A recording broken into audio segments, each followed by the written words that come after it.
Welcome to our channel. where you will be encouraged and will discover things together. Hi guys! So it's finally weekend and here we are in our kitchen. So si Love nagbe-breakfast na siya with his coffee and his favorite peanut butter. Yeah, hello, good morning guys. Welcome back to our channel. So, like what Dan mentioned a while ago, it's weekend. So, basically it's our day off, and because because it's our day off, so we're gonna show you those bandings na ginagawa namin during our day off. So, isa na dun ang pagluluto namin. So, ngayon, naka-ready na yung aming mga ingredients. And, basically, na-discover namin tong recipe na to last year. So, that was the time na sobrang busy ng schedule, sobrang hectic namin, ng time namin parehas ni Dana, and we're running out of stock. Ni-utilize namin yung mga natirang gamit namin. So that time, may natira lang na patatas and repolyo. And at the same time, meron kami mga panggisa garlic and onion. And we have some limited stocks or yung canned goods namin from the Philippines, yung century tuna. So napaisip ako, magluto na lang. So i-utilize ko na lang yun kaysa naman masayang. And nag-come up kami sa recipe na ito. So ito yung ipapakita namin, which is sobrang sulit, matipid, at healthy. We have this potato, and then repolyo, at yung tuna. So ngayon, bumili kami sa grocery ng tuna, Arabic brand. But before, ang ginamit namin ay century tuna from the Philippines. So kahit anong tuna guys, whether fresh tuna or delata man yan, so it's good. And then, onion and garlic. And at the same time, ang ginagamit namin na seasonings dito, walang iba kundi ang Johnny's seasoning salt. So, maganda siya kasi no added MSG. So, yan yun, no? No added MSG. So, thank you sa sponsor namin, Inay, na binigay mo to. And another thing is paminta. From Batangas. From Batangas pa rin. So thank you, Inay, for giving us this pepper. Tanim nila to sa Batangas. So sobrang sulit, sobrang swabe, panalo guys. And kung wala ka naman dyan is seasoning, so pwede kang gumamit ng ordinary salt. So ayun guys, ipapakita ko sa inyo kung paano namin ginagawa o nire-ready itong pagkain namin na to.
welcome back again. So now we're done with our tuna recipe.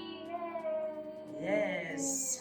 So this will be our breakfast because it's already complete set. We have the carbohydrates, which is coming from the potato, and we have the tuna, which is a protein, and the source of our fiber, which is the repolyo or the cabbage, and also we have our orange juice here.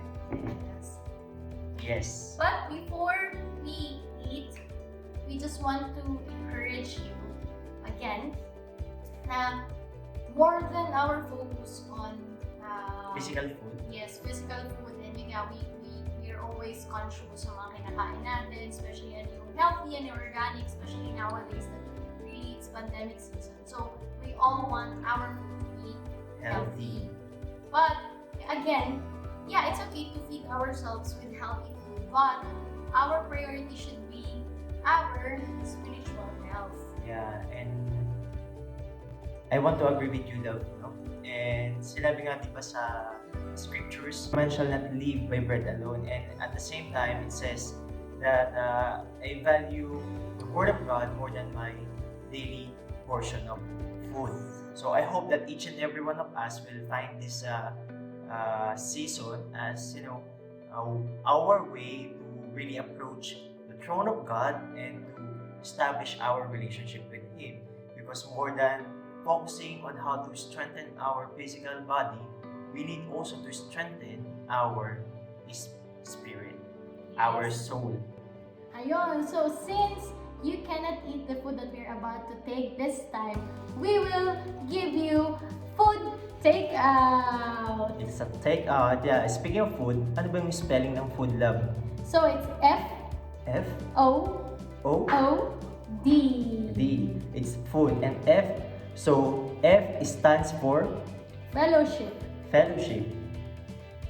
So yun. So we need to fellowship with other believers for us to be empowered, for us to be enlightened, and also for us to grow together in the knowledge of God. Yeah, and basically fellowship is a good example of community, di ba? And speaking of fellowship, Since nowadays we cannot go out, we cannot, meet our friends, and we cannot have bonding times, we cannot worship God together, so we can maximize and utilize our online setup. Next is letter O. So love, what does it mean? so O ba to? So O means observe. So we need to observe the Word of God each day. So like what the Bible says in Joshua, do not depart this book of the law into your mouth, but you should meditate on it day and night, so that you may be careful to do lahat ng sinasabi doon.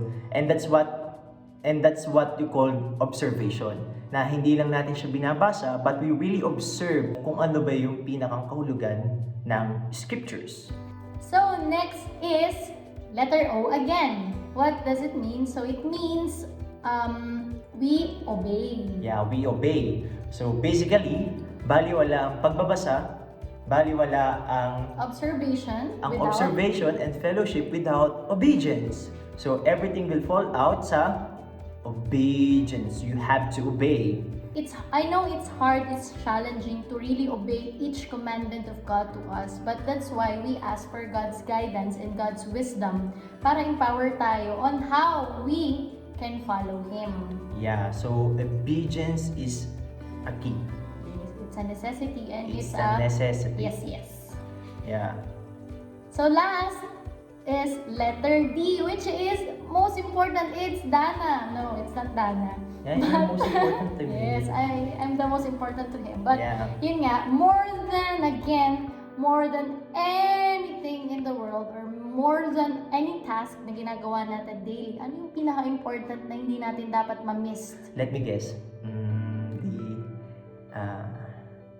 Ano nga ba?